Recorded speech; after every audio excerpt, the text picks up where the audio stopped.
Quand Élodie fait ses courses pour un dîner, elle a toujours une idée en tête, surprendre ses invités. Pourriez-vous, s'il vous plaît, me donner quelques conseils pour un apéritif avec du soja? Avec du soja. Vous avez des petits croques soja comme ça. Alors ce sont des graines de soja avec d'autres petites graines et ça se picore comme des cacahuètes.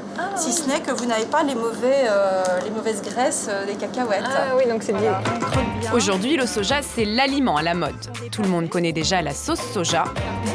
Mais avec le soja, on fabrique aussi des jus aromatisés, des steaks,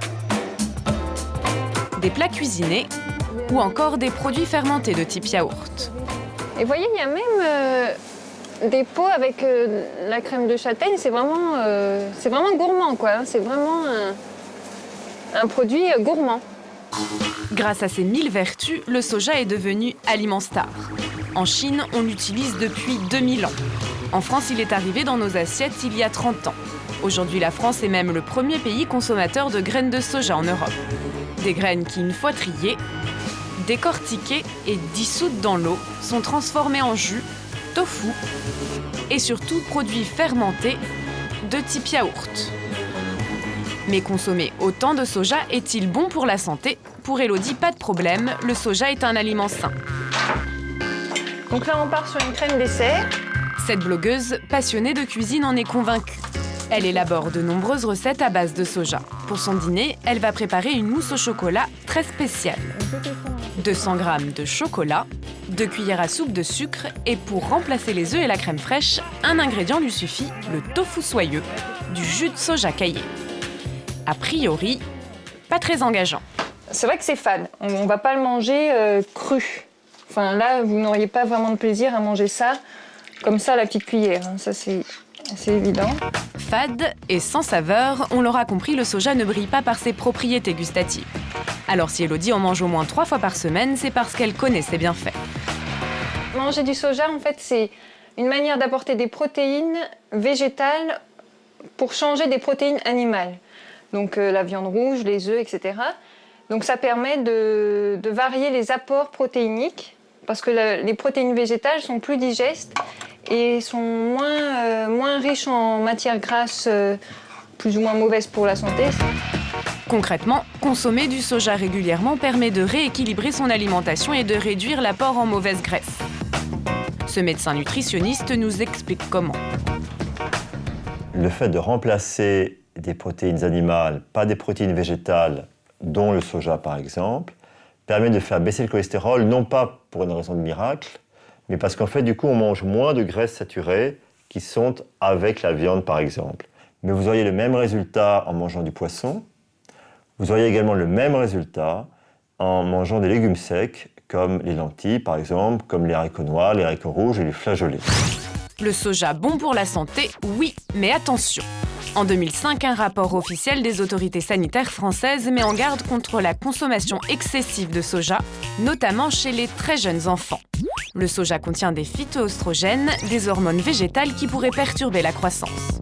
Pour une personne qui aime consommer des produits au soja, là, je vous conseillerais de ne pas dépasser 1 ou éventuellement 2 produits par jour. Un débat dont Gaëlle, la maman d'Antoine, a eu écho. À 16 mois, ce petit garçon fait des allergies et Gaëlle se demande si elle ne devrait pas remplacer le lait de vache par du jus de soja dans ses biberons. Mais après quelques recherches sur Internet, elle n'est plus très sûre. Je m'interroge un petit peu sur le lait de soja et je vois des choses plutôt négatives par rapport à la stérilité des petits garçons et à des problèmes de stérilité liés à la consommation de lait de soja. De toute façon, changer l'alimentation d'un enfant ne se décide pas à la légère. Gaëlle souhaite avoir l'avis d'un professionnel sur la question du jus de soja. Elle emmène Antoine chez le pédiatre. Je voulais savoir si je pouvais remplacer le lait de vache par du lait de soja. Il y a une précaution à prendre à cause de la présence de phytoœstrogènes dans le soja. Les précautions, c'est de ne pas donner de soja en permanence comme alimentation principale chez les enfants à partir de la naissance. Maintenant, quand vous faites du soja pendant 1 mois, il n'y a strictement aucun risque pour le bébé On y va? Le soja pour les enfants, pourquoi pas, mais avant 3 ans, vous l'aurez compris, il ne doit pas être la base de son alimentation.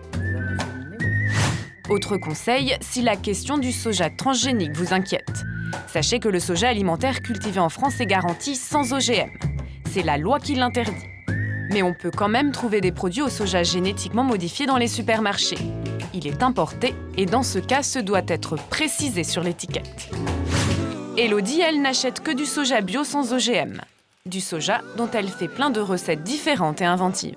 Ce soir, elle cuisine pour une amie une nouvelle préparation. Cuisiner de cette manière, dans l'idée de le caraméliser, et bien tout de suite, ça le rend d'une consistance proche justement de la dinde, donc de la viande en soi. Et c'est vrai que souvent, nos invités se font avoir. Place au dessert. Alors, cette mousse au chocolat à base de soja, ça donne quoi?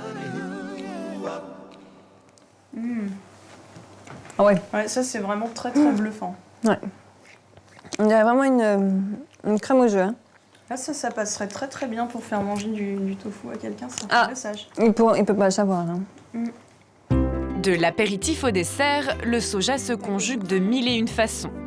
Une nouvelle manière de varier son alimentation.